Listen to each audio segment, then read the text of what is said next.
What would be the ideal 2024 Boston Red Sox roster? Find out on today's Locked On Red Sox. You are Locked On Red Sox, your daily Boston Red Sox podcast.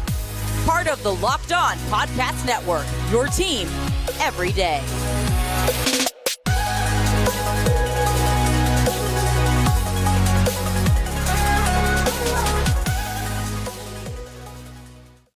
Hello and welcome to Locked On Red Sox, your daily Boston Red Sox podcast, part of the Locked On Podcast Network, your team every day. I'm your host, Gabby, former ESPN social media associate and current host of the Boston Balling podcast, and I am here to bring you the latest in all things Boston Red Sox, Monday through Friday, straight to your favorite podcast feed for free. And who doesn't love free? I mean, when you don't have to spend money and you can just get free Red Sox content, why not tune in? So start your day off right with Locked On Red Sox. You can subscribe on any podcast platform. Welcome to another episode of the show. Today's episode is brought to you by FanDuel. Make every moment more. Right now, new customers get $150 in bonus bets with any winning $5 moneyline bet. That's $150 if your team wins.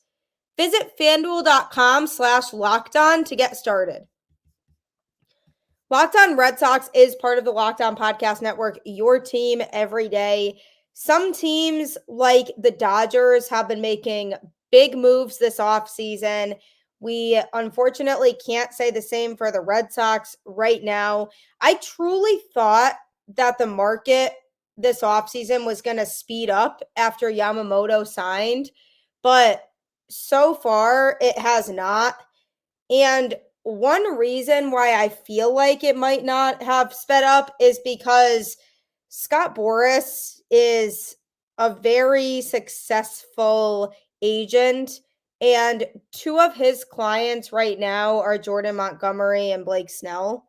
And those two players will likely take their time to sign because Boras is a very strategic guy who works slowly to make sure the guys that he works with are getting the best deal that they possibly can get. So I wouldn't be surprised if those two guys' markets slow down and it takes a while for them to sign. I think it just happens to be a coincidence that this offseason just had Shohei Ohtani and Yoshinobu Yamamoto in it.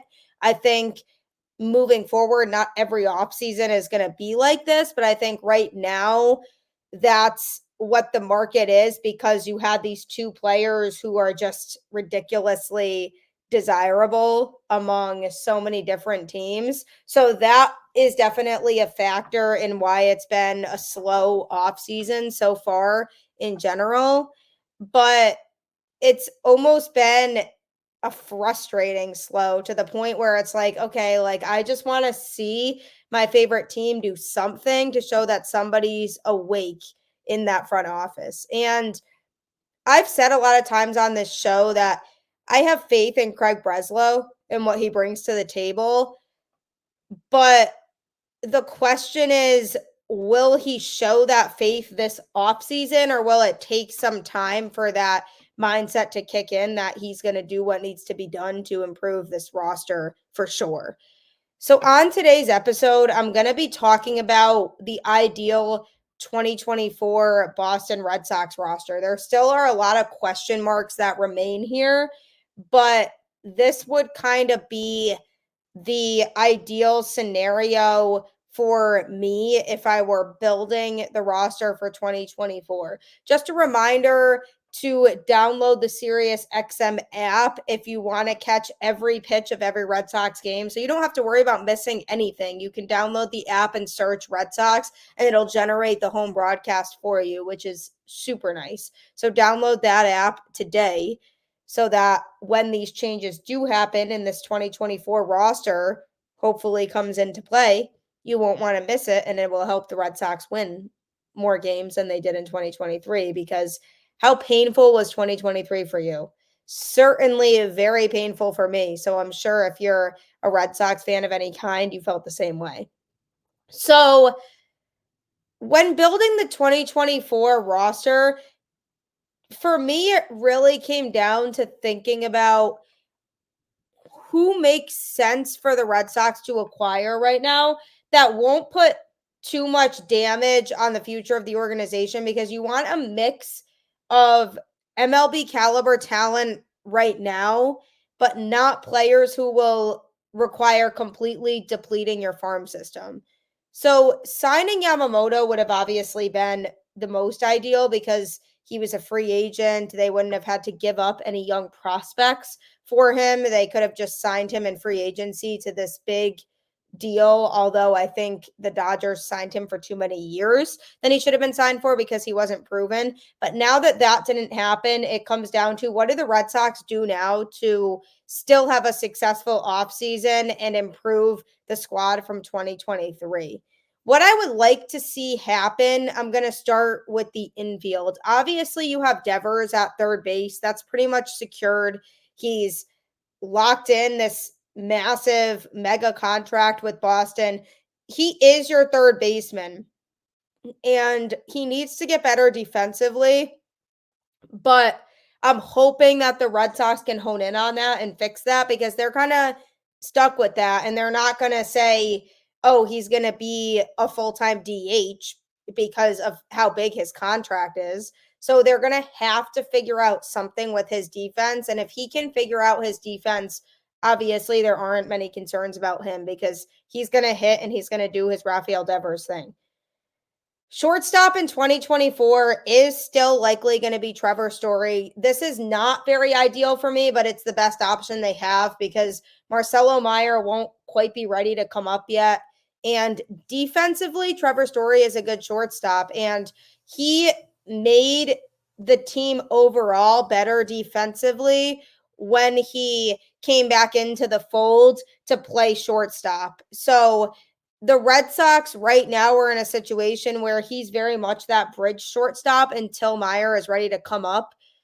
Who knows exactly when that will be? Maybe he'll see some opportunity in the later half of 2024, but if he doesn't, Trevor Story is the guy. I don't really want anybody else that's on the team currently to play shortstop because I don't trust that they will be able to do that as effectively as Story does from a defensive standpoint. Second base is still a scenario in which the Red Sox can totally play around with. The ideal situation for me would be a trade for Padres second baseman Ho-Sung Kim. Whether they want to trade him is still up for question, but that's a talented defensive second baseman who also plays his part offensively and can contribute in the Red Sox infield. I believe I broke down the pros to having him in a Red Sox uniform on a previous episode of the show. And having him here, I feel like would help boost that infield defense and would give the Red Sox some value from an offensive standpoint. Now, the question would become, what would the asking price be? That's a whole nother conversation because the Red Sox are at the point where they can't really afford to give up all of their prospects because they don't have quite the depth yet that they're looking for. But at the same time, they also do have some weapons in that farm system. So it just depends on how high up they're willing to go. First base, the most obvious one here, Triston Casas as the primary first baseman. Whether they bring in somebody to platoon that, like they did with Story last year, is still questionable. But Triston Casas had a fantastic second half of the season last year, and I was so impressed by what I saw. And I feel like that's only going to continue to elevate, and he's only going to continue to grow as a player. I'm excited to see what he brings to the table in 2024 because I'm ready to see him really contribute and continue to be one of the most positive assets to this Red Sox team.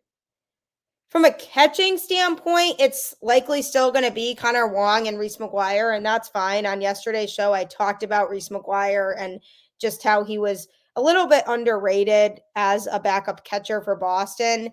And Kyle Teal is hanging in the rafters, so I don't necessarily want to see the Red Sox make a move for a catcher right now because what they have is totally fine.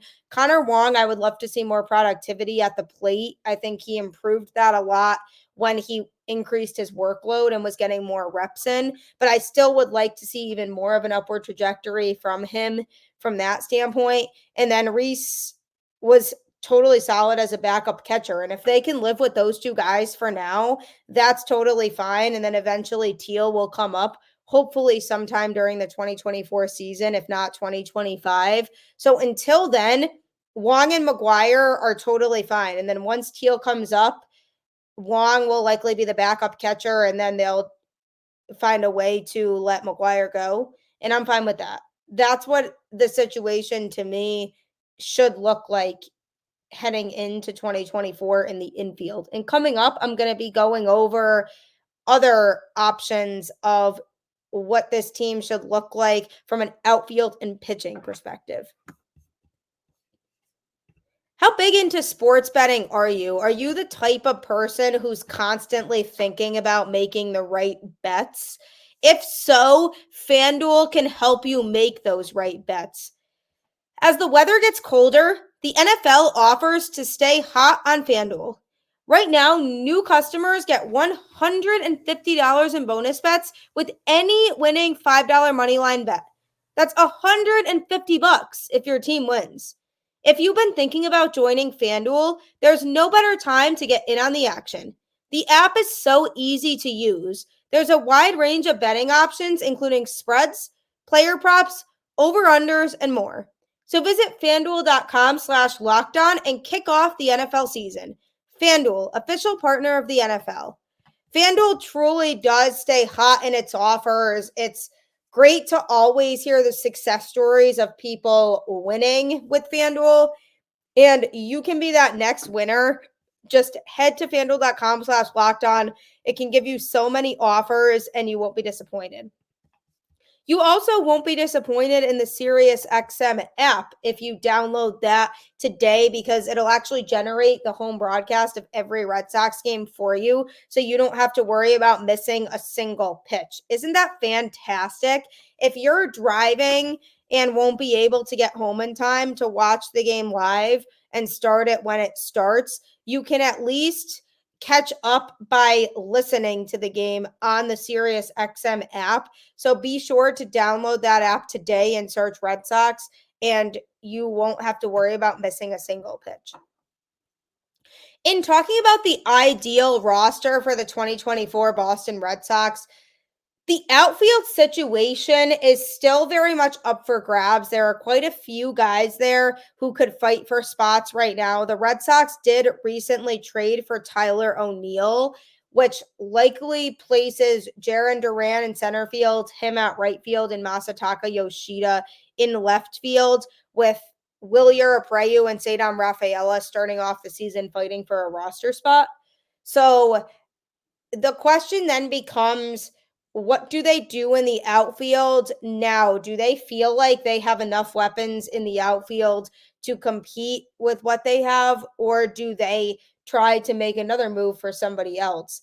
My ideal situation would be the Red Sox sign Teoscar Hernández, and it seems like from speculation there might be some mutual interest there between him and the organization. And like I mentioned on the show the other day, I always feared Hernandez coming up to the plate in an opposing team's uniform at Fenway Park. He has some of the best numbers of any hitter at Fenway, and he plays very good defense in the outfield. So I ideally would like to see the Red Sox sign him, move Yoshida to a full-time DH, and then have the primary outfield look like a combination of O'Neill, Duran, and Hernandez to start the season. Those are three guys who are proven players, Duran being a younger player who has been in the Red Sox organization and has now adapted himself to playing at Fenway and showed a ton of promise in 2023. And then you have Teoscar Hernández and Tyler O'Neill in the mix, both of which have proven track records in other organizations. So then moving Yoshida to DH benefits the Red Sox because he is not good defensively, so it would take away the defensive liability, but also they wouldn't have to worry about signing another person to primarily DH, because if they decided they wanted to go with Yoshida, then he DHs on most days, and then maybe if they want to give him some opportunities to play in the field, somebody else DHs that day, but it takes away that emphasis of forcing them to find a full-time DH in this offseason. So I would ideally like to see that. And if the outfield started with O'Neill, Duran, and Hernandez, and then Yoshida moved to full-time DH, then that would allow the opportunity for the Red Sox to trade somebody like Rafaela or Abreu. I'd prefer them, if they were to trade either, to trade Abreu, because Rafaela, I just really like the fact that he can play both in the infield and the outfield. So if they were to trade one of those guys, they could trade Abreu for some young controllable pitching. So that scenario to me would be ideal because it enhances the offense. And with Teoscar Hernández coming in, who has a really good bat at Fenway, enhances the defense because it gets Yoshida out of the defense and gets him to DH full time. And it gets the Red Sox to have one less player that they have to worry about fighting for a roster spot, because if they do move Abreu for a controllable young pitcher who can be added to the top of the Red Sox rotation, then that'll hopefully give Abreu another chance elsewhere with the glimpses of hope and promise that he showed during the 2023 season, to the point where he has some value now. And it allows Rafaela the opportunity to kind of be a platoon guy who plays both in the infield and the outfield. And they do have Rob Refsnyder who can do that, but he spends a lot more time in the outfield in Boston, and he's a good fourth outfielder to have, and then you can kind of platoon Rafaela that way. So that would be the ideal scenario for me, for the Red Sox to acquire a young controllable pitcher. But the question becomes, do the Red Sox want to make that type of move? And if you look at everybody I just named in the infield as a whole, that's a pretty solid infield, because then outside of the starters in the infield, you do have players like Pablo Reyes that you could bring in to play in the infield, or guys like David Hamilton, who got a brief stint up in the majors in 2023, or Emmanuel Valdez, who had opportunities as well and showed some glimpses of true talent from an offensive standpoint, especially. So you have other options, but if you have a primary second baseman who legitimately has proven himself at second base and it isn't a shaky position, that's going to improve a lot of things. So that, from an offensive standpoint, would be my ideal scenario. And coming up, I'm going to be talking about the pitching staff and who can they make a move for on this pitching staff and what can they do to make that happen. Locked On has a very exciting announcement, as it has launched the first ever National Sports 24/7 streaming channel on YouTube. Locked On Sports Today is here for you 24/7, covering the top sports stories of the day with the local experts of Locked On, plus our national shows covering every league. Go to Locked On Sports Today on YouTube and subscribe to the first ever National Sports 24/7 streaming channel. This is very exciting for the network because no other network has a 24/7 sports streaming channel. Locked On is the only place you can get that content. So if you ever need to get caught up in what's going on in the sports world and you don't have time to sit and scroll through Twitter and figure out what's going on, you can at least tune in to our live stream no matter what time zone you're in or where you're at, and you can still be able to catch up in everything going on in sports. So tune in to Locked On Sports today on YouTube. Just hit that subscribe button. Also, download the SiriusXM app so you can get the home broadcast of every Red Sox game straight to your phone. It's so non-stressful, and it's a great way to feel like you're still involved with what's going on in the game, even if you can't sit on your couch the whole game and watch it live. Again, there's so many games. Sometimes they do last a long time, and not everybody has time to sit and watch the game in full every single day. So you can at least, if you're on the go, listen to it by downloading the SiriusXM app and searching Red Sox, and you'll be all set to go for the 2024 season. And most importantly, don't forget you can subscribe to Locked On Red Sox on your favorite podcast platform, part of the Locked On Podcast Network, your team every day, and you can make sure to be caught up in every episode for free so you don't have to miss anything. It can be found on your favorite podcast platform. You can follow the show on Twitter at LO_Red Sox and follow me on Twitter at Gabby Hurlbut 10 so that we can just have more Red Sox discussions that way. So lots of tasks to do on your phone, but it really will all be worth it if you make it happen. The Boston Red Sox can make their 2024 season worth it if they build the right pitching staff. I already mentioned him earlier on in the show, but Yamamoto was the ideal starting pitcher for the Red Sox to sign. It's an absolute bummer that he signed with the Dodgers, but I think it's pretty clear that Shohei Ohtani deferred a bunch of his contract to get Yamamoto to be a Dodger. And it's almost unfair, but it's also crazy cool that the Dodgers are able to pull off something like that. So they got their guy in Yamamoto. They also got their other guy in Ohtani. Props to them. They probably are, going to win over 100 games in the regular season, and then we'll see what happens to them in the offseason. But that super team, we'll see how long it lasts.